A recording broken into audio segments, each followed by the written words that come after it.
Ako po si George, operator po ng Smart 6 Fits forehead ng Sauyo. Ito naman po ang printer head.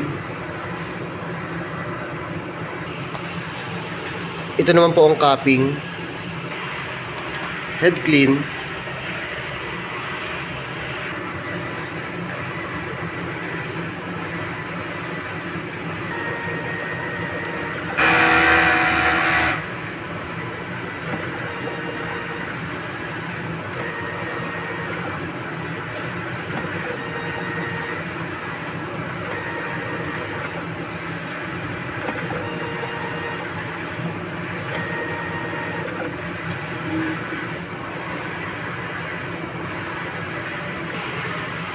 After head clean, punasan ang wiper ng malinis na tela.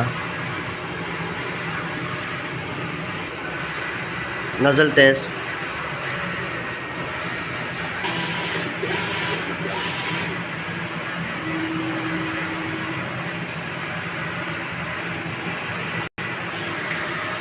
Ito naman pong ink tank. Nasa tamang level naman po. Ito naman po ang waste tank. Napalitan po siya kahapon. Ito naman po yung AVR. Ito naman po ang daily output record namin. Ito naman sa consumables.